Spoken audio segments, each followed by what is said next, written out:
We All ready? set. All right, thank you.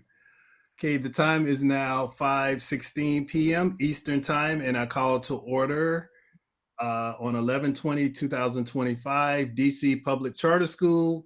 Welcome to our board meeting. I am Patrick, and I'm the board chair. Our board members today are, let me look. I can see most of you, but I don't want to miss anybody, so let me just click on the chat.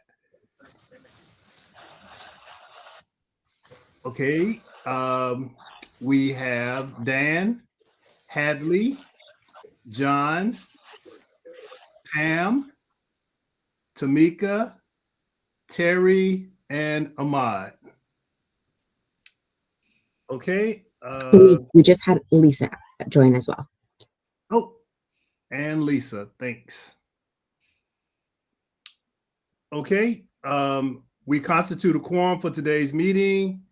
This meeting is being held electronically by Google Meet. All right, so we are kicked off. So I will turn it over to you, Laura. Okay, perfect. Do you want to start with reviewing the September minutes? Yep.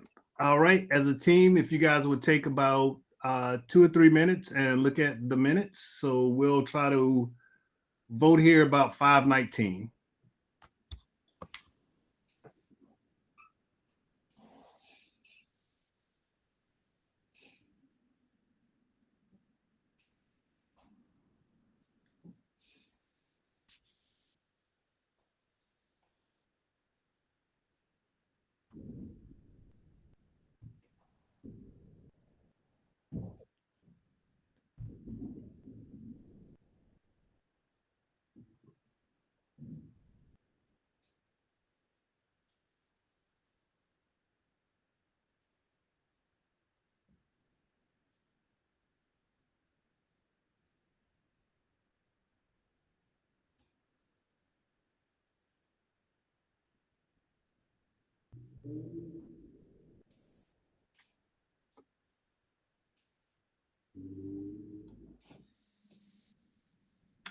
And I noticed that Rashida is joined us now also. So we have another board member.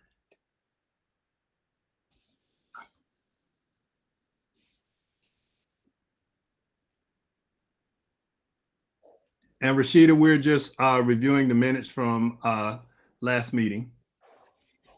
Thank you. I'll be on camera in a few minutes. All right.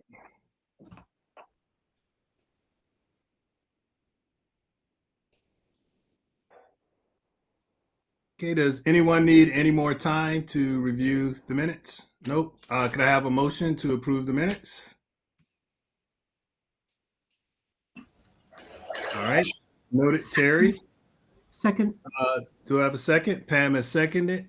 So I'll have to call the roll just to make sure as we vote. So I'm an aye.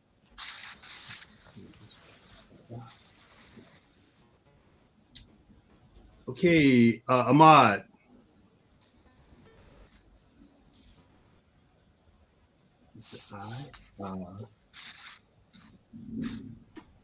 Okay, Dan. Yep. Hadley. Aye. John. Aye. Lisa.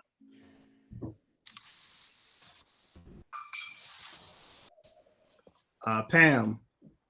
Aye. Rashida. Aye. Tamika. Aye. Terry. Aye. And Lisa, back to you. Yes, I found the mute button. Aye. Right. Excuse us. The motion carried. The minutes are approved. And before I hand it over to Laura, I would just like to invite anybody, if you have time tomorrow, we're doing our 8th grade interviews at our schools. So if you feel so inclined, I know you guys have a lot and you do so much, but if you have the time, click your head in and so we can get our kids ready so they can get into all of these prestigious schools around, like your Sidwell Friends and Georgetown Day and Georgetown Preps and all of these schools that require interviews. So if you have time, please come out tomorrow. All right, Laura, over to you. Thank you. All right, we're going to start with the audit review. So I'm going to turn it to Vanessa.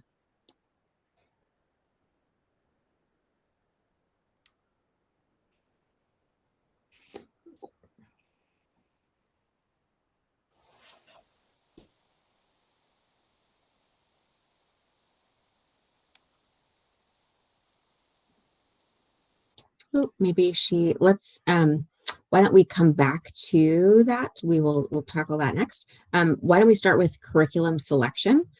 Cassie is going to provide an update about the work that we've been doing to identify new ELA and math curriculums.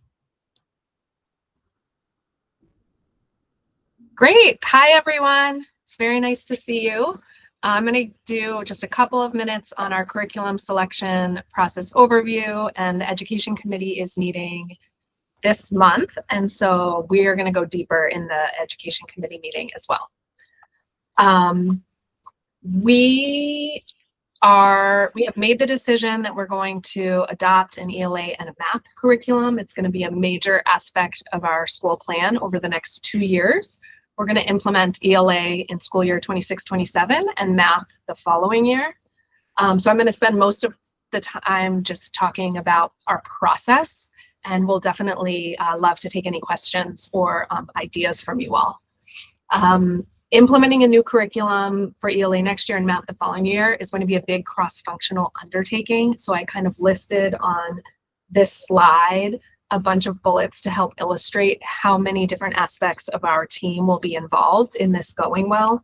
Everything from the operations and infrastructure, there's a lot of budget and compliance work, updating our talent processes, updating our assessment and data systems. So it's going to be a big, exciting project for our whole network. We this year have run a task force, and we also have a committee. So we have a committee that has met every single week since the first week of school. And this task force is made up of teachers and leaders and home office members from across all 6 schools and our home office that met several times throughout this fall to help us select our curriculum. We engaged a lot of stakeholders throughout the fall and throughout this process. Our technology and data directors, Vanessa, our CFO, to bring a financial perspective. Our families, we held 4 different open review sessions where we invited and encouraged families to come and actually put their hands on the materials and look at them and ask questions. All staff and teachers, even if they were not in the task force, were invited to the open reviews, and we had a lot of teachers come and look through things. Every teacher who was in the task force taught sample lessons with every single one of our options with our students so that we could understand the teacher and student experience. We talked to countless LEAs and consultants and experts. We've even really been thinking about how to make sure that our choice aligns with Smarter Balance, which will be the new assessment that replaces the PARCC assessment, which is the current CAPE end-of-year assessment.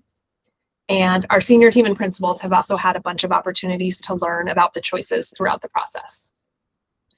We have always taken an approach when it comes to curriculum and program of annually thinking about our teacher feedback and our teacher needs, what is our student data telling us, and what is research and best practice. And we consistently adjust our program and our curriculum and the materials that we provide and use. This is just a big one because we haven't done a major overhaul for ELA and math in a while. We have done a lot of annual reviews. And really at the forefront of this decision is equity. We're thinking about how can we offer something to our staff so that we can ensure that in every classroom we have less variance and more equitable experiences with really rigorous and thoughtful instruction. What we went into the process specifically trying to solve for was over time, because our ELA and math in particular has been self-created and adapted and evolved annually over our 20+ years, we were looking for something that was going to bring greater coherence and rigor across both ELA and math. For math specifically, we were looking for a curriculum that really spirals the math skills. For ELA specifically, we were looking to address some of the gaps that we know we have with writing instruction, morphology, and language instruction, and we wanted to make sure our choice is in line with the science of reading. And we wanted to make sure it was user-friendly for our teachers and that they were going to be excited to use it and feel like it was very accessible for them to make classrooms joyful and engaging.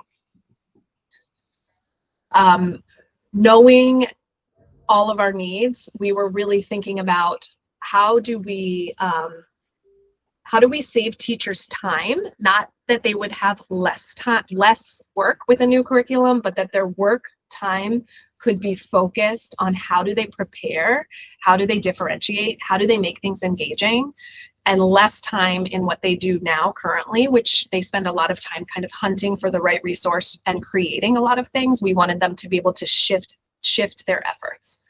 We, as I said, wanted to address our content gaps. We wanted to make sure that whatever we choose has really strong assessment tools so that we can progress monitor our students' growth in really thoughtful and strategic ways. And that whatever we choose has a lot of resources and tools to help our diverse learners, especially our multi-language learners or our ELL students and our students with IEPs, to make sure that we can do an even better job of helping them to reach the grade level standards. When we thought about our staff and what we talked about with our task force a lot, because our task force tended to be our more experienced teachers really joined. We really worked hard to recruit some of our most experienced teachers, our teachers who have been with us a long time, our teachers who are getting great results, because we really wanted their perspective, but we also asked them to really put themselves in the shoes of all of our staff and think about how could we choose something that's going to allow a newer teacher who may have limited content knowledge, still have a really strong platform, but also invest our most talented teachers and not turn experienced people away, because we would never want to choose something that then an excellent experienced teacher would not be excited to use in their classroom. And we had members of our Prep Next team there in the task force as well to help us really think about, like, are we choosing things that are going to ultimately help our kids for high school and college?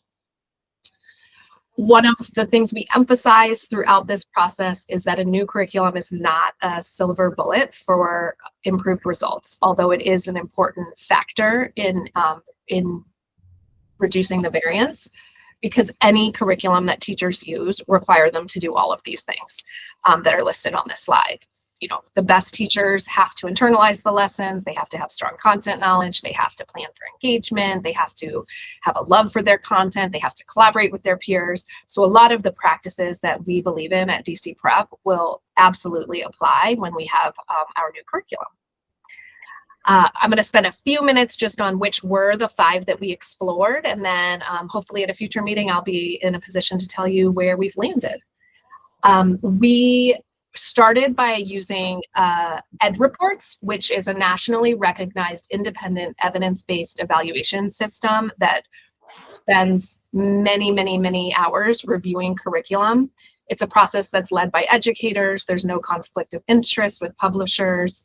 And we only looked at curriculum that had green lights for all of the indicators that EdReports reviews. We also chose only curriculum that are on OSSI's list of approved high quality instructional materials. And we looked for ones that we had recommendations from other LEAs or experts in the field that we trusted, which helped us narrow them down. We had 3 ELA choices and 2 math choices. These were the ones that we reviewed in our process. We spent an entire day as a task force learning about each one. We had the providers come out. We spent a lot of time grappling with the resources. And then, as I said, the teachers went off and taught actual lessons in their classrooms and came back and reported back on how it went. So we were looking at Fish Tank, Amplify, and Great Minds, Arts and Letters. And for math, we were looking at Eureka Math Squared and Illustrative Math, which is from Imagine Learning. And they were all really excellent. We loved all of them for all different reasons. I won't go through this in great detail, but I wanted to highlight how many points of engagement we've had throughout the fall. The green are task forces, the orange were opportunities for families and staff, the purple were opportunities we had with our principals and our senior team. So as you can see, we had a lot of engagement throughout the fall to make sure it was like a very robust process that when we ultimately make the decision, we'll have a lot of investment and excitement over it. We made our own rubrics. So we had rubrics to kind of evaluate them that we used throughout the process, and anyone who looked at the curriculum used to help us make sure we were all looking for the same things when we were looking at the curriculum. And these are some of the quotes from members of the task force that I thought were telling of the process. The curriculum is only step 1. The implementation and how the materials integrate into a cohesive ecosystem is where educators and students see the most benefit. High quality instructional materials are not the destination, they're the launch pad. We know that a new curriculum is not the silver bullet to academic results, but we also know that curriculum adoption advances our goals for equity for our students and our staff. And that was really, these really represent how the folks that were deeply involved felt throughout the process. I have some extra slides to go through, but I think I will stop there. Any questions? Yes, Dan, fine. Do any of these, or does the one you chose, integrate with AI or have AI capabilities to make it, like, I guess in particular, not for the students as much as for the teachers, to make it easier for them?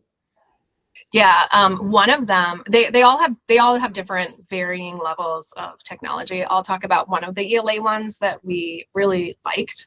And a lot of these features also, they're continuing to evolve and develop. And so I think if you adopted one, you would see that be true. But one of the literacy ones, the students in the upper grades write their essays in the platform on the computer.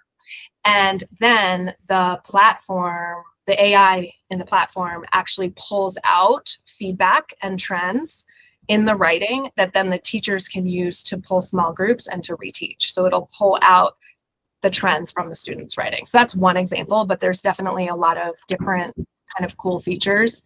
Some of the ones we looked at have more than others. Okay, thanks.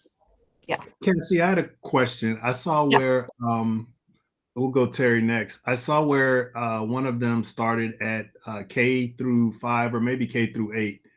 So do these address our like pre-3 and pre-4s or would that be separate? Yeah, great question. Fish Tank is only has kindergarten through 8th grade. Amplify has a pre-K program. Okay. We went into this only wanting to adopt kindergarten through 8th, and so even if we choose Amplify, we won't do pre-K its first year. But I could certainly see if we chose Amplify, that being on the horizon for a future year. Great Minds Arts and Letters, I believe, might have pre-K, and then I think the 2 math ones start in kindergarten. Okay, thanks. So we would still develop our own curriculum for the pre-3 and pre-4, depending on who we. Okay. Yeah, I think we didn't go into the process including pre-K as a part of it. We thought about it from kinder to 8th, so I think it will be like more of a how is it going? What do we want to pull back to make sure that pre-K aligns after we've solidified implementation in K-8. Okay, and I think Terry was next. Yeah. I understand our goal is equity, but how are you going to quantify success? How will you measure future success? What are you looking for as a quantifiable goal for this process? Yeah, well, one, we're using, so I'll talk about ELA because that's the one that we're really deeply planning for next year.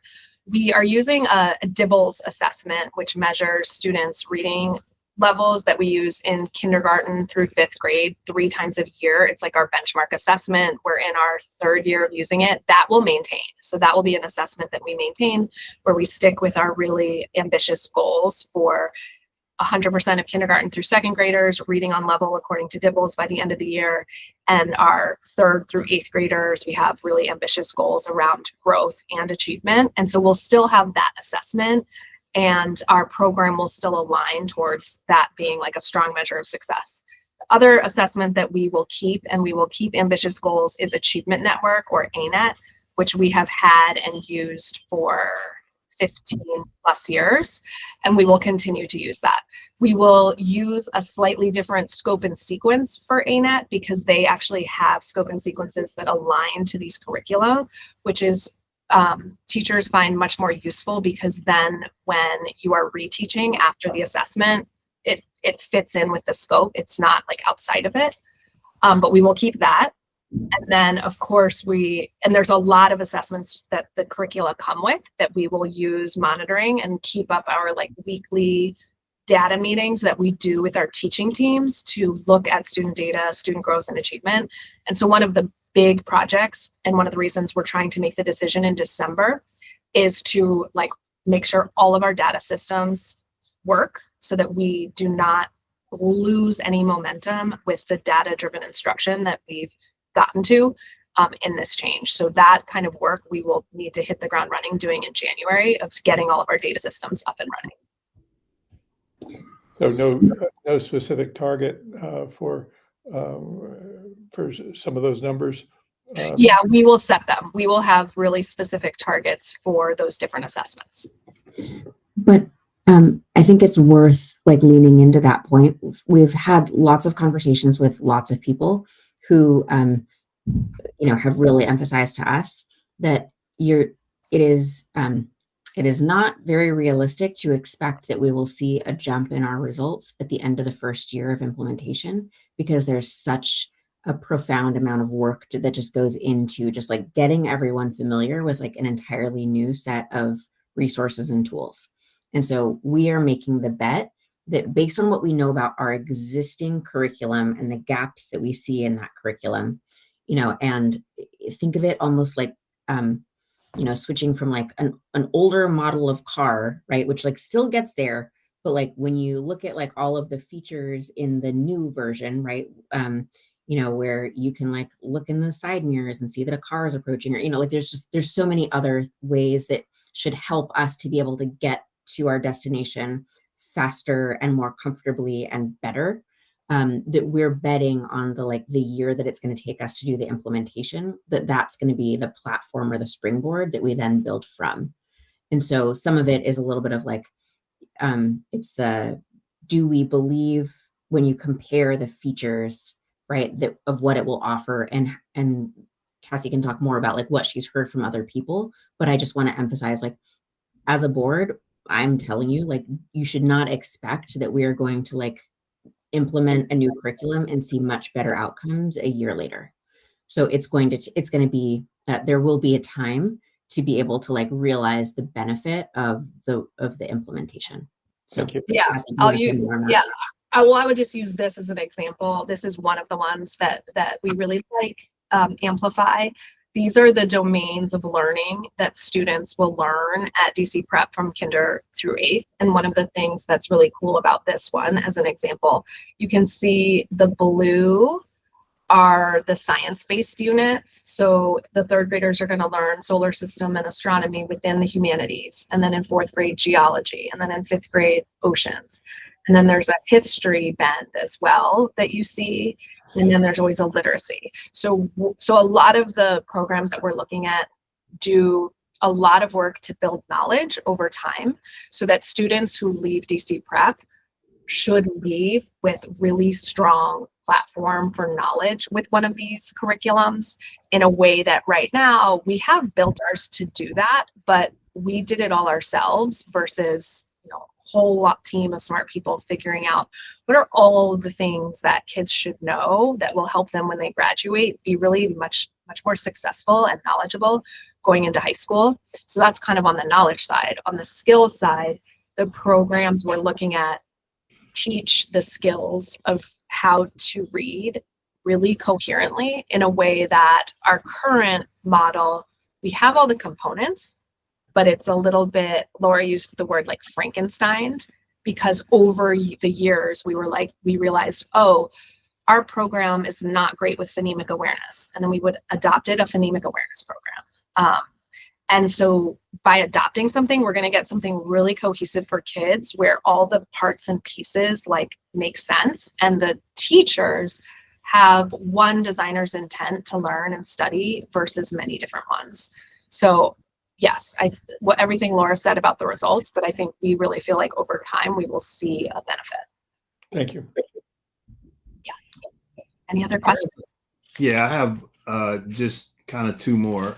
Can you talk about the training for the teachers?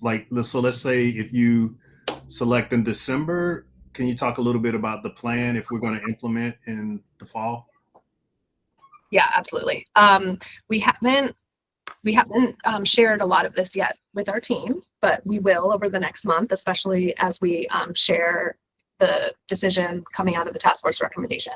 But we're currently thinking of actually bringing the task force team back together in February and maybe even expanding it and doing some even deeper learning with the final choice to really like get a team of invested, talented teachers who intend to return even more learning and training, and then do what we're calling a soft launch, which is basically like a pilot of one of the units in May or June after we finish our annual end of year testing. So that group would get to really deeply like learn it and kind of become experts, and we could be learning alongside of them, observing them, making sure all of our data systems are working, figuring out like where are the parts that get you stuck and tripped up.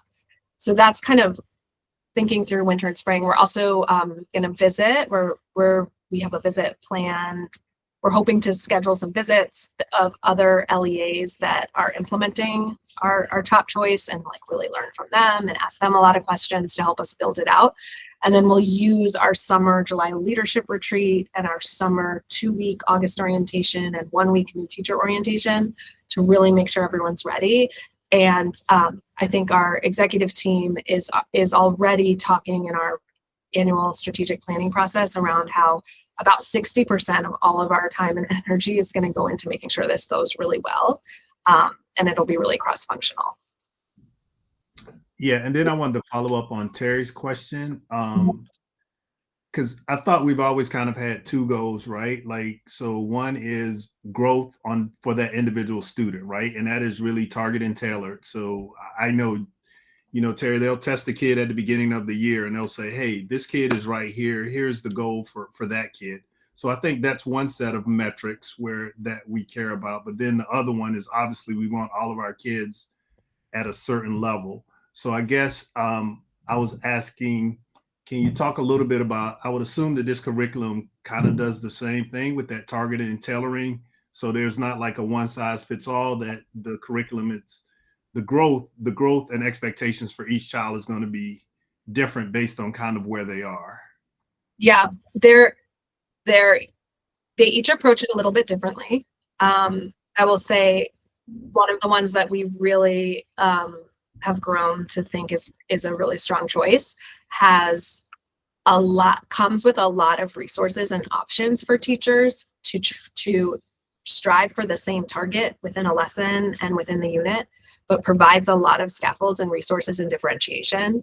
And that one was really appealing to our task force, because in our classrooms, we often have a general education teacher, a special ed inclusion teacher. Sometimes we have an ELL or an English language learning teacher. And we want to work towards all of the kids, reading and discussing and writing about the same complex, rigorous text and content in ELA in particular. But different kids might need different scaffolds to be able to access it and to be able to get there. And so we're really looking at which of these curriculums is going to give us that best option. Because if we're going to go through all of this work to do it, we want to choose one that has a lot of really good aligned resources that we can train our teachers to access and use.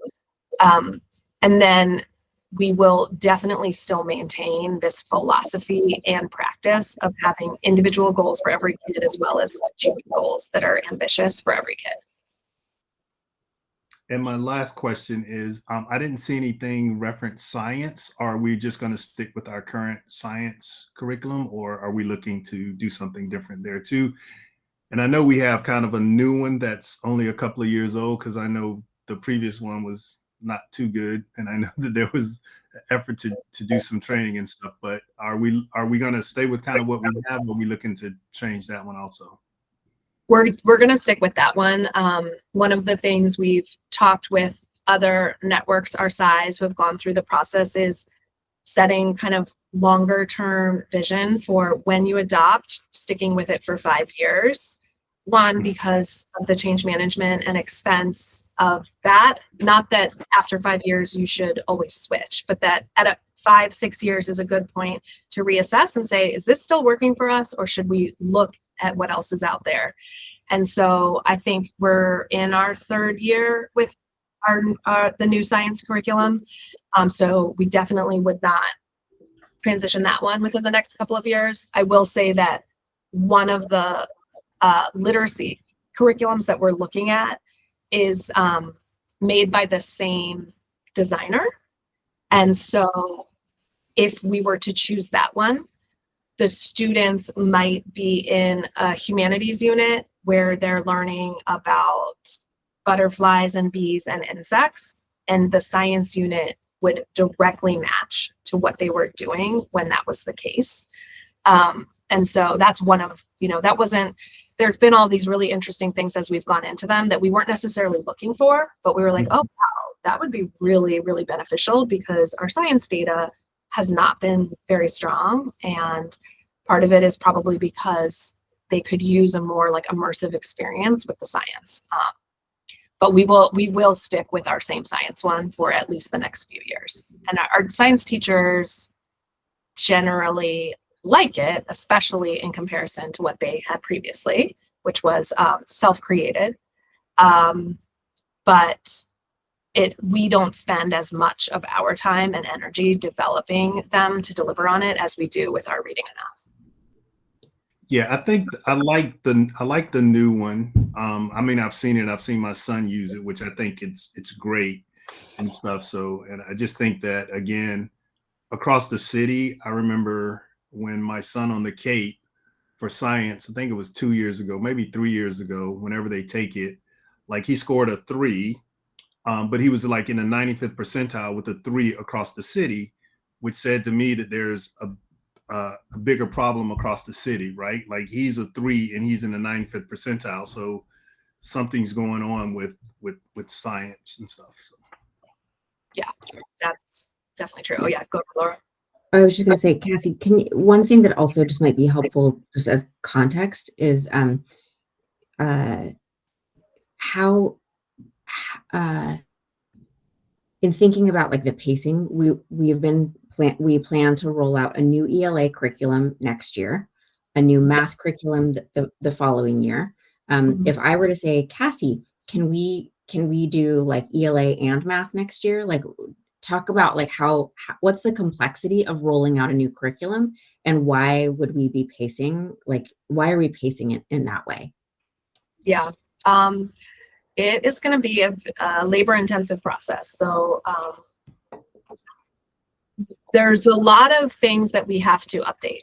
We have to think about our gradebook policies, our homework practices, there's a lot of like programmatic things that we just need to update. Students who have IEPs, we need to make sure that the IEP goals now fit with the new curriculum and skills. We have a lot of kind of back end infrastructure work to do.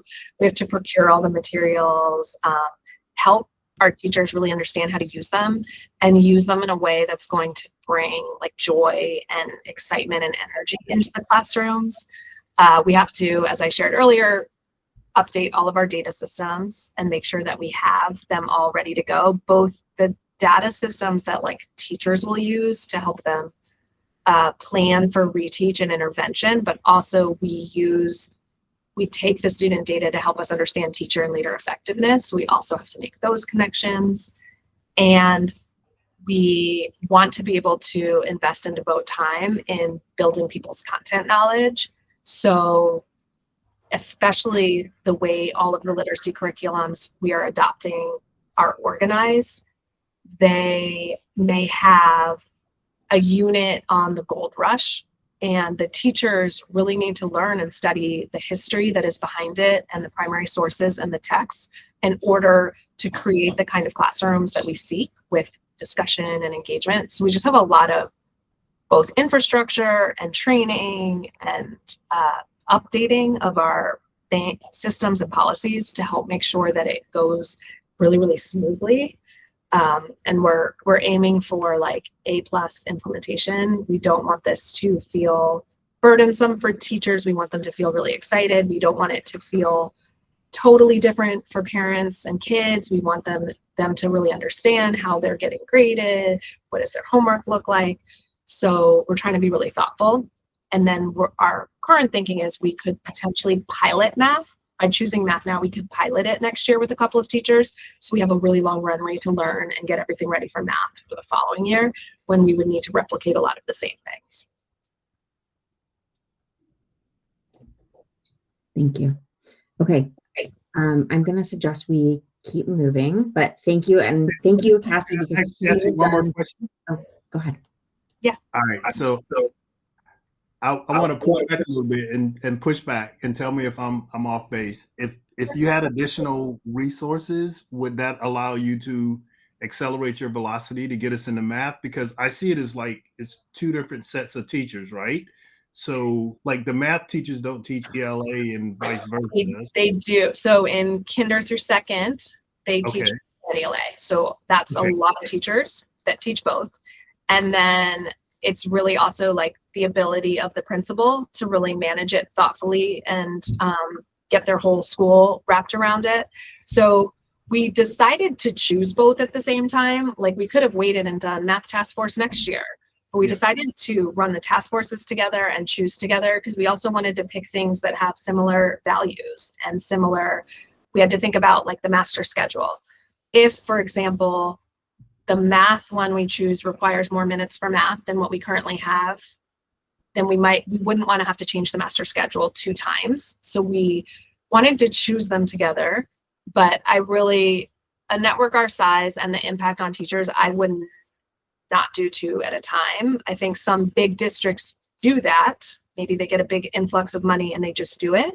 And for the teacher experience, even if you don't teach both, it's like so much new that I think you can lose the juice. And we want this to feel like really like powerful. Like this is something we're doing that everyone's wrapped around and excited. And same for math, because math will be the same way. I would say we have a lot of math teachers who are incredibly excited to do this. And so the more we can make sure we plan for it to go well, can be long lasting and help us endure. Okay. I just wanted to challenge the idea because you know I'm It's a about good question. Yeah. Okay. Okay. Thanks, Cass. Yeah, no problem. So as you've heard, Cassie and her team have done a tremendous amount of work to really be thoughtful about evaluating a very strong set of options and to do so in a way that really invests our community and gives lots of people an opportunity to grapple with like what are the trade-offs and have a voice in this process. So we're very excited to continue the process and to come back to you after the winter break with a decision.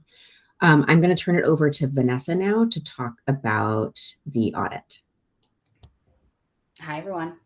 Sorry for the technical difficulties earlier. I am pleased to share our audit findings for fiscal year 2025. In the materials that Laura sent out, we included 2 attachments related to the audit. There's the draft consolidated financial statements and the letter to governance. For the audit, we once again engaged CBIZ with the partner on the team being Matt Haufner. And the most important takeaway is that the team at CBIZ has issued an unmodified or clean opinion on our financial statements. So that's great news, and thanks to the work of our finance team. Just a couple quick notes about the year financially. It was a really strong year, thanks to several factors, including the unwinding of our new market tax credits and higher than budgeted enrollment. Our total revenue was $73.2 million, and our expenses were $66.3 million.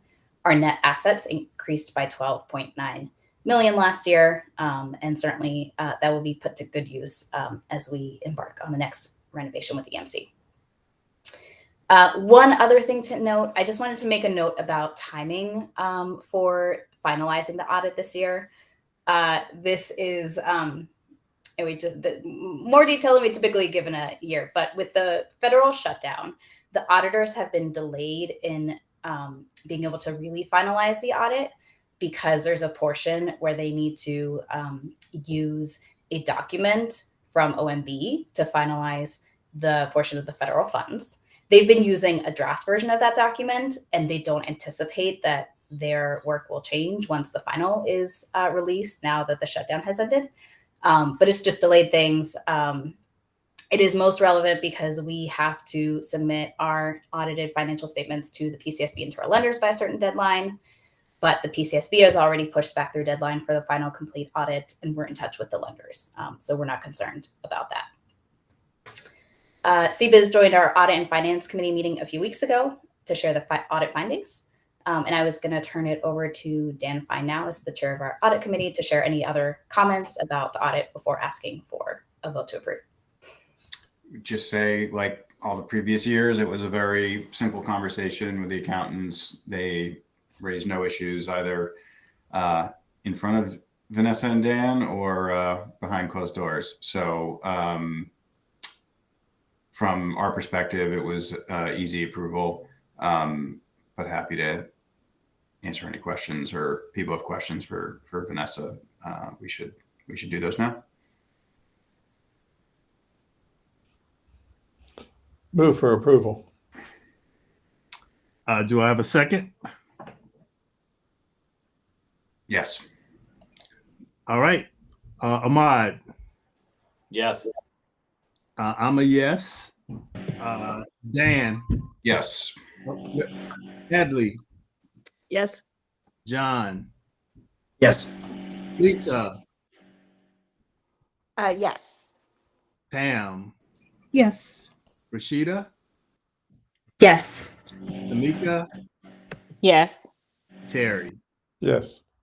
Motion's carried. The audit report is approved. Great. Thank you to Vanessa and Dan Fine, and the members of our Finance and Real Estate Committee. I'm going to turn it back to Cassie to talk about attendance, which, as you know, is a big priority always, right? But also, you know, we had some challenges with chronic absenteeism last year. We came into this year very focused on that, and Cassie's going to share updates on like where we are now and the work that we're continuing to do to make sure that all of our students are coming to school every day. Great. And this topic we talked about at our last Ed Committee board meeting. So also if any of you want to chime in with anything we discussed at that meeting, that would be great as well. Just as a reminder, one of our primary goals is to reduce chronic absenteeism. Chronic absenteeism is defined as missing 10% or more of the instructional days that have already happened, and it includes excused and unexcused absences. And within chronic absenteeism, as you can imagine, there's different tiers: severely, moderately. So once you've missed 10% or more of the year, you are chronically absent, but you can always move out of that by coming to school more and changing your ratio. If you are severely chronically absent, obviously that is much harder than if you're moderately. If you are in like the 70% range, you can change it if you start really regularly coming to school. We have a goal of making sure that at least 70% of our students have an attendance rate of 90% or higher. So that is what we are tracking towards, and it's what sort of OSCE has also set as a metric that they care about. This is the percentage of students at every school right now who are missing at least 10% of school days. So as you can see, we are below our threshold. However, at Anacostia Elementary, we are creeping up. 29% of the students have missed at least 10%, and our campuses that are performing the best are our three middle schools, 21, 19, and only 18%. I did want to highlight though that even that compared to last year, we have a significant reduction in chronic absenteeism at 5 of our 6 campuses. So the light blue bars are last year's chronic absenteeism, and the dark blue bars are this year. So we are, Wow. yeah, it's better, but we're nervous because winter was really, really hard last year. So our data looked pretty good into the fall, and winter hit us hard. A lot of sickness and a lot of kids that were home from school. So we're paying a lot of attention to it and really focused on it. These are the key strategies that we're doing. We are very focused on the integrity of our data, that it's timely and accurate. We've started this new way of looking at the data every week. We identified thresholds for ourselves, and we created these new data reports that are excellent. We call them blueprints. And every week, the student support coordinator and the culture assistant principal and the principal look at their tier 3 students, who are the students with severe absenteeism, and the tier 2 students, who are the students who are moderately absent. We kind of take a caseload of students for the month, and we say, these are the 12 students who are severely absent, that were severely absent in October, and the 15 students who were moderately absent. For this next 4 weeks, your job is to improve their data. And we are constantly then problem solving for that kind of caseload of kid based on those thresholds. And every week reporting out on what did you do? What did you try? Whose attendance is growing? What are the strategies that you're doing that is working? We're doing a lot on mindsets, the kind of philosophy of attendance matters, and how you navigate that is complicated. And we spend a lot of time talking about it and building the mindsets. A lot of family partnership. We're taking the approach of being personalized, concierge, problem solving, while reinforcing that it's not only an expectation, but it helps your kid with their sense of belonging at school, and it really impacts their academics. And we see that be one of the biggest strategies that works. We do a lot of incentives. We're trying to celebrate a lot. I'm sure those of you that are parents receive a lot of text messages and flyers and a million different rewards and celebrations. The data analysis I spoke of, we're doing more consistent family communication when a kid is absent, to try to really stay on top of it and help them see the connections to the data. We've started some partnerships. We partner with this one organization called Everyday Labs, who's done research on attendance, and they help do nudges for families. We are thinking, we use OSSI for some transportation for some special education students, and we are kind of always thinking about if there's any other partnerships that we should explore. In every homeroom, there's an attendance advisor, and we've come up with this idea of making action plans for the families who really need it, because often they need just a lot of different kinds of support on a lot of different metrics. So those are a smattering of what we're working on. And I'm happy to answer questions, or Laura or Maura or Alicia. We all have really continue to work on it every week.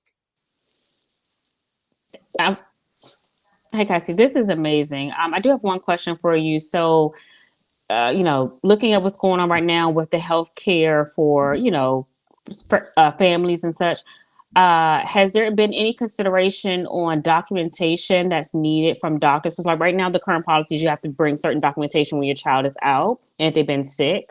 Has that been a part of the discussion or conversation, what that looks like for certain kids?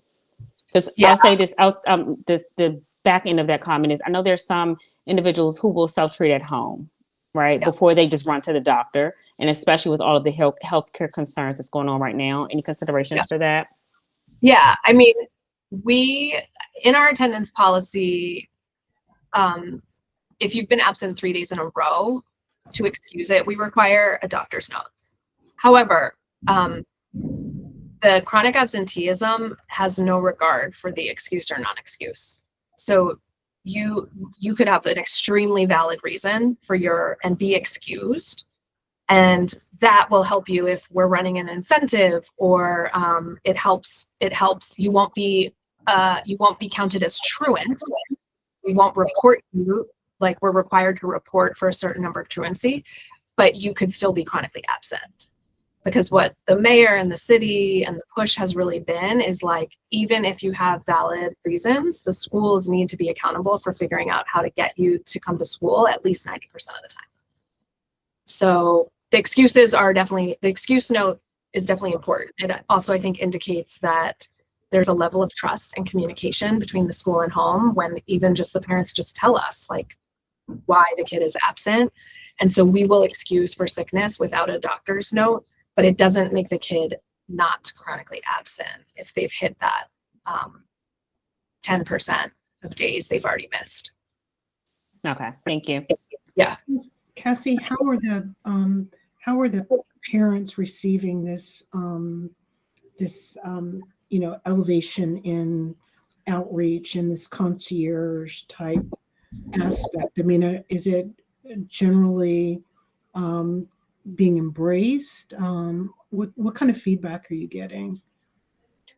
I would say we've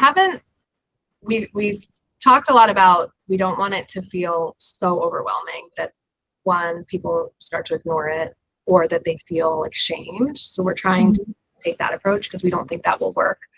And we haven't heard that it feels overwhelming, but we are paying attention to that. So if that's something that comes up, we will pay attention to it.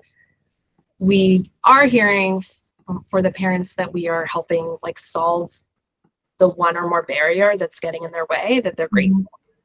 So it could be that it takes us a little while to understand what the barrier is, either because the communication isn't there yet, the relationship isn't there yet, the trust isn't there yet. But once we are helping, we were talking with a family who's experiencing some domestic issues and its impact on transportation and the feelings of safety. And that took a while for us to like ascertain, but now work on it with them. And so they're really grateful. So we're really trying to push our team who are working directly with the parents to like have those kind of build the trusting relationship, because if we can figure out what the barrier is, chances are we can think of some way to help. It's great. It's great. Thank you. I know it'll take time and this is a big change, but I'll be interested to see and hear, what your pulse is in, 3 more months, 6 more months. Yeah. I would, go ahead, Rashida. I was just going to ask, I know that you said you're, worried about winter, and that makes sense. I know that's a tough time of year, but when you think about last year where you were in like the level of that kind of one-to-one family touch point that you're giving this year compared to last year, is it a higher touch point this year?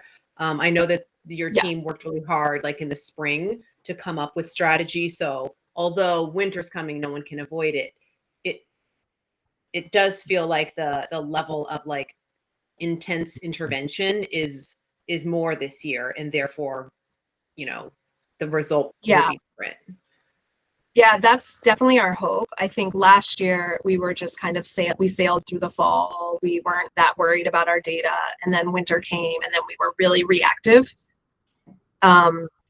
And it was too hard to recover at that point. Those lists of kids who were now chronically absent just were so many at every school, it felt really daunting.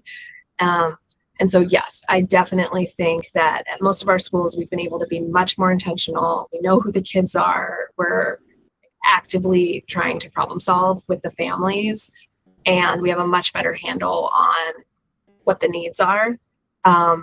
So I do feel hopeful, but I'm nervous because the winter is really hard. It's dark.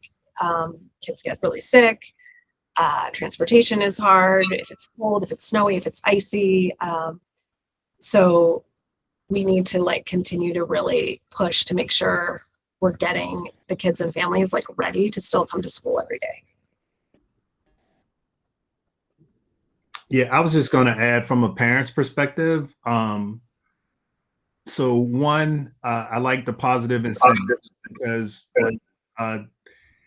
like I think for each quarter now, if your class is like number 1, then you get to go on a trip, right? So like the kids are into it, right? Because it's like, hey, we get to go on a trip, that day in school.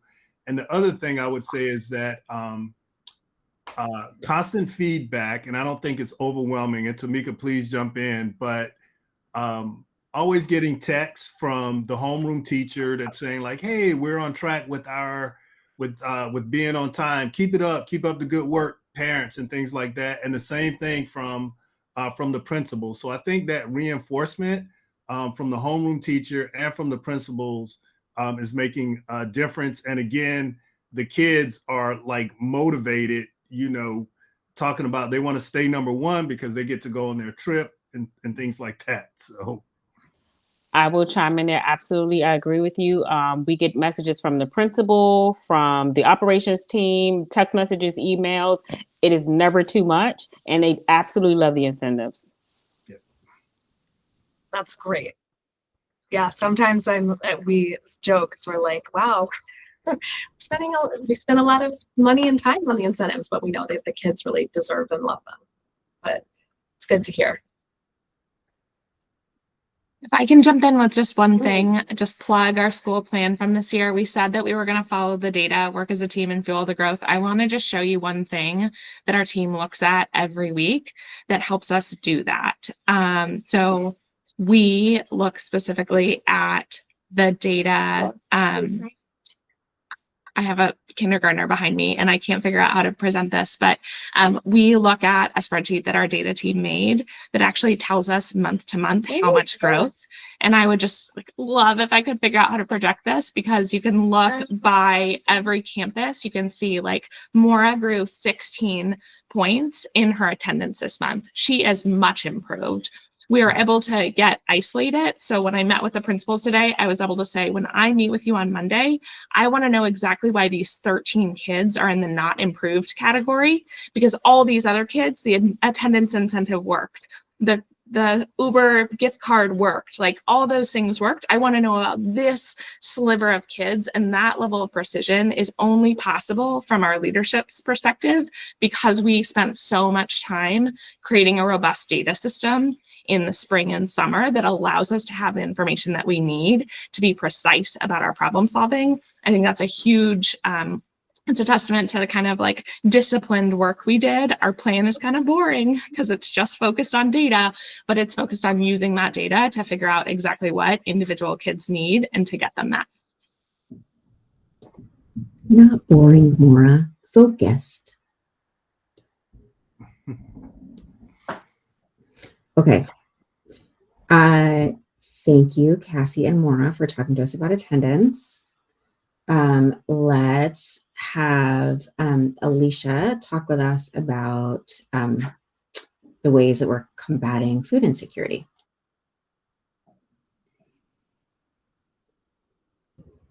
Hey, good evening, everybody. Happy Thursday. I'm excited to talk to you about a partnership that we have connected with a DC organization that's going to help us do just what Laura said, help us better serve all of our students and meet all of their needs, because we know in order for them to thrive academically, we have to make sure that their most basic needs are being met. And so as you all are well aware, there was a potential scare that SNAP benefits would be cut in the month of November, and there's still some uncertainty about the ongoing future of the program. So we're really excited that we're setting up this partnership with an organization called the DC Food Project to be able to better support and meet some of our families' needs. So the DC Food Project is an organization that's been around for about 7 years. It was started in 2018 by a group of DC moms who noticed the need for students, the food insecurity needs that exist in our schools and in our city, and has existed for many, many years. They noticed it, they got together, and they created this organization. And the mission of the organization is to eliminate child hunger by increasing access to nutritious food through unique partnerships in schools. And so we're really excited to start that partnership at DC Prep this year. And so the goal of the partnership is for us to provide consistent, stigma-free access to food and some essential items for our students and families who are experiencing the highest need. And this is something that has existed in our community, but is just exacerbated given the current climate and times that we're in. So we want to really step in and try to fill the gap and support our families, some of our most vulnerable families and students. So we're going to engage in 2 programs with the DC Food Project. The first program is called the Pantry Program, and this is a really awesome program where they are going to they've already started to deliver these large rodent-proof pantries. And as an ops leader, I'm really excited about the rodent-proof nature of this. But they're going to deliver these large pantries, one in each of our campuses, one in each of our buildings, where they will then supply each month. They will ship us shelf-stable, non-perishable food items that we can stock in that pantry. And that pantry is something that we can then determine how to distribute to families and students in need. They recommend that you can set up a more discrete program or a non-discrete program based on your community's needs. And so us as an ops team, in conjunction with our other campus leaders, we'll get to determine what kind of program model works best for each of our school communities. And then in addition to just stock each month, they'll send us shipments of these items and we'll keep them stocked in the pantry. We'll disseminate them to students and families using one of the two models. And then in addition, they also deliver weekend bags so that we can fill bags for weekends and for longer breaks. We can send students and families home with, with kind of bulk items so that they have enough to kind of, use throughout those longer breaks, even when they're not in the buildings every day to visit the pantry. So we're really excited about this opportunity. It's a way to really target a need, make it accessible, make it not stigmatized, but just a resource in our buildings, just like pencils and paper and access to those kind of resources. And then the other program that we're standing up, and this is a program that we've already kind of informally started to do, but we're just going to formalize it and standardize some of the signage, is the Share Table program. So this is a program where we really want to teach students and staff the importance of not wasting food. And so as you all know, we're a CEP school, so all of our students have access to a free breakfast and a free lunch every day. So students often go and take breakfast, lunch, but they might only eat a portion of it, or they might only eat their fruit and not open the graham crackers or something of that nature. And so the Share Table program teaches students and staff that the food that they don't eat, that is unopened, can be put on the share table so that other students and people in our community have access to that. And so it's a way to just eliminate food waste. And also, because we have some families and students that are more food insecure, it's also a way to ensure that if students need more than one portion or one serving of food in order to be fully fed, they have access to it without having to really put themselves out there. Anyone can go through the share table at any point of the day during breakfast and lunch. And then at the end of the day, the share table gets moved to a more communal space close to our front doors, so that as students are exiting the building or as families are coming in the building to pick their children up, if they need to grab any of the extra food, they can do that very easily. And it doesn't get wasted. So these are two programs we're really excited to formalize and stand up. I'll give you a little bit more information and show you sort of some images of it. Why is this pantry program really beneficial? It's convenient. It allows our students and families to have access to those non-perishable food items at school, so they don't have to go. There's a lot of great resources in DC, Martha's Table, Bread for the City, but we know that going to school every day is something that a lot of families is a part of their built-in routine. A lot of families do it, are used to doing it, kids are doing it. So it's a way to conveniently make access to additional food items a part of their routine without them having to go out of their way to other organizations. It's just a complement to our breakfast and lunch program, because some families that are students and families who are food insecure, going from lunch, going without a nutritious meal, lunch until breakfast the next day is a long time. So having this pantry access means that they can grab things to take home to make sure that they don't have that huge gap in meal times. And it's just easy access and very accessible. This is I know this font is small, so I'll just voice over. This is a sample of the type of items that we will provide in the pantry. So goldfish, pretzels, mac and cheese cups, oatmeal cups, again, very shelf stable, but also easy to prepare items. And a little tidbit that I learned in a conversation, they also provide, they try to be very diligent about providing canned meats. So think about like a tuna packet, you can rip open, canned chicken. They try to provide as many canned proteins as possible, since that's something that you can make a meal out of and can carry. It will eradicate hunger for longer. So they try to make sure that we have a good mix of those items, so students and families can really meet their needs.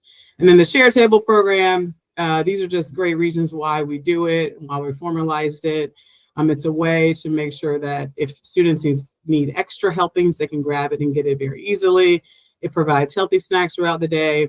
We're preventing food waste, and it's just cultivating a lot of empathy and community building, and making sure that we're looking out for each other in all the ways that we want students and our community to do.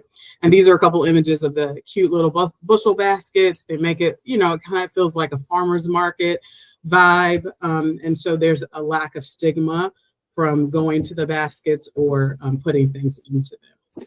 So we're really excited for the partnership, and I will open it up if there are any questions. I love this. I just want to say I love this. I love it. I like it too. Yeah, this is awesome. Thank you. Yeah, I think it's really great. Is your team, how much does the DC Food Project manage it? Or is your team going to have to figure out the logistics of how much to give, how often? Because, I mean, it could be a fair amount of work. Yes. Unfortunately, because given the need. Yeah. That's a great question. So the food project helps us set up a lot of the infrastructure. So they ship the cabinets to us, and each month they'll ship the appropriate amount of shelf-stable foods for us to restock. But yes, it is primarily the operations team responsibility on campus to make sure that we're getting the food to both the right kids and families. That over right before breaks, we make sure that we're going to bag up a diverse amount, different types of food in each bag to get to families. So we'll manage it on site. But I think I was sharing this with Laura when we were looking into the program. This is actually a lot of the work that an operations team does in an informal way. The front desk staff are always knowing which children need more or less or help. They know so much about families' situations, and they're finding ways. They have been finding ways to get an extra bar or a snack to a child here and there. And so we're really excited to have access to this more formal program, so that our staff, who already know a lot of the family's needs, can now meet it in an even more holistic way, and can encourage families before Thanksgiving break. Make sure you pop in, Mom, so that I can make sure that you get a bag. Or before winter break, they can nudge families to come and take full advantage of it. So it's something they're really passionate and I think excited to support families with. Great.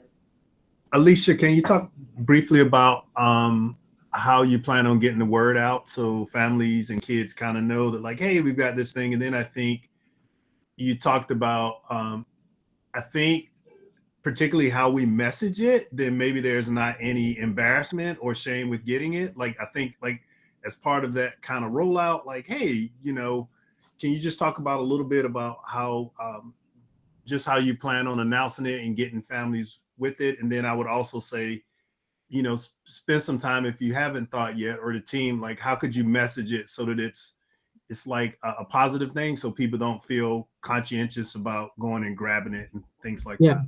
Yeah, these are great questions. So we have already shared it with our staff. Our operations team presented to the staff at a Wednesday PD, and to make sure that all of our internal staff knew what was going on. And now that our staff are aware, they too have relationships with kids and families, and they'll be able to point the right kids and families to the resource as they see the need, or as they hear the families talk about it. We are going to send a mass communication out to our full community. Again, we're not ashamed of this. We're really proud of it. We're excited that it's a resource for whoever needs it. So if that's not you, then you don't have to engage with it. But if it is you, we want to make sure that families know where they're located, where these pantries are located, how they access it, and all that good stuff. So we're going to send that mass communication. We haven't done it yet because the cabinets were just delivered this week. And the food is in process of being delivered. So we want to get the cabinets set up and stocked before we start sharing with families where they can go. And yes, we will also give real, I think our relationships are one of our biggest assets as a network. And so I think they are between the ops staff, between teachers and leaders. I think we have a pretty solid pulse on who our families are that may need the most support.